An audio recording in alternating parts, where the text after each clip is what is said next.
Materiales reciclados o reutilizados. Pues se puede decir que en Europa, en la Unión Europea, se ha conseguido batir un récord histórico en el uso de estos materiales reciclados a nivel europeo.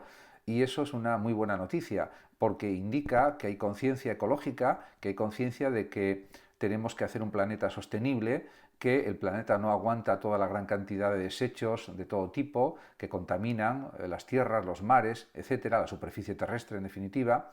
Y pues todo esto hay que controlarlo, hay que eliminar muchos residuos, hay que consumir menos cantidad de objetos para luego producir menos residuos también y reciclar esos residuos de la forma más completa posible, porque de ese modo, al reutilizar, diríamos, consumimos menos recursos del planeta y a la vez producimos menos contaminación. Entonces es lo que se llamaría una economía circular o una economía azul que intenta conservar, diríamos, el bienestar del planeta en todos los sentidos. 1 de cada 5 jóvenes españoles, según las últimas investigaciones, pasa más de 2 horas diarias en TikTok. Por supuesto, es una red social que es muy adictiva y de hecho hay demandas ya por esa causa, porque hay muchos adolescentes que se pasan pues 3, 4, 5, 6, 7 u 8 horas diarias pegados a la pantalla viendo vídeos de internet, por ejemplo, vídeos de TikTok, me refiero más exactamente. Y en ese sentido, al ser tan adictiva esta red, pues causa un cierto daño o puede causarlo si no se usa adecuadamente. En ese sentido, los padres tienen que ser conscientes de que tiene que haber una limitación del tiempo en las redes sociales y en TikTok también, para que precisamente puedan dedicar su tiempo a otras cosas y no solamente a TikTok. Tiempo a estudiar, tiempo a relacionarse con los demás, tiempo a hablar con los padres, tiempo a hacer otras actividades que son necesarias también en la vida y no solamente estar pegados a la pantalla 4, 5, 6 o 7 horas diarias y nada más que a ver vídeos, por ejemplo. Eso no es lógico. La tasa de abandono escolar en España es muy alta, es del 13%. Es la segunda cifra más alta de la Unión Europea, solo por detrás de Rumanía. Y esto es un dato preocupante.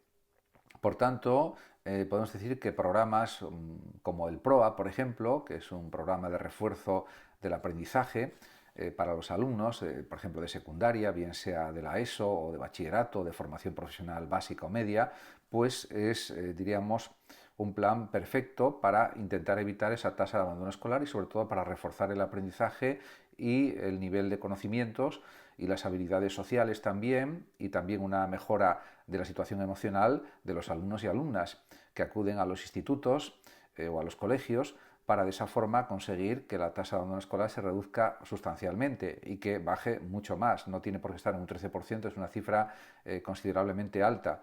Insisto, es la segunda más alta de Europa después de Rumanía. Compras compulsivas. De hecho, hay mucha gente que compra de forma impulsiva, sin pensar, sin reflexionar y que gasta mucho dinero que podría ahorrar o no gastar y vivir igualmente bien. De hecho, según los estudios y las investigaciones y las estadísticas, el 33% de las personas reconoce que compra cosas en Internet que no necesita y simplemente por el capricho de comprarlas y de tenerlas, pero que realmente luego no las utiliza o no le sirven para nada. Y lo sabe conscientemente, pero así todo quiere tenerlas y quiere comprar esas cosas, esos productos, esos objetos. Esto forma parte de actitudes o conductas yo creo que inadecuadas, desordenadas, anárquicas, que luego pueden producir consecuencias negativas en la economía de las personas. Pero bueno, cada uno es libre de comprar lo que quiera y de hacer lo que quiera con su vida. Pero está bien comprar, pero lo que ciertamente se necesita o va a dar una cierta utilidad, pero comprar por comprar no me parece lógico, en mi opinión. Detección precoz del Alzheimer. Parece ser que a través de un simple análisis de sangre, analizando determinados marcadores, pues se podría saber si hay una predisposición a desarrollar el Alzheimer, con una probabilidad de un 80% aproximadamente, en fases iniciales. Y, por supuesto, si el Alzheimer está ya, pues también se podría pues notar a través de estos marcadores que están en sangre.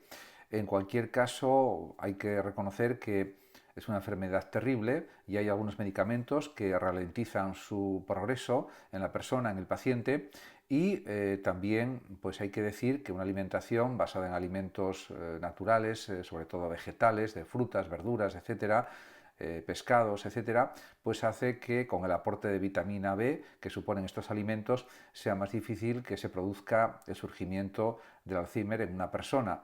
Pero tampoco es imposible que se produzca. En ese sentido, hace falta que se investigue más. El regreso de las botellas retornables. Parece ser que el intento de reciclar y reutilizar las botellas de plástico pues no da el resultado esperado, a pesar de los contenedores amarillos y de otras fórmulas similares, y al final quizás se vuelva a un sistema parecido al que existía hace ya bastantes años o muchos años, de devolver las botellas y que pagaran pues unos céntimos por ellas, etcétera, al devolverlas, y bueno, de esa forma se conseguiría llegar quizás a un 70% de reciclaje de las botellas de plástico.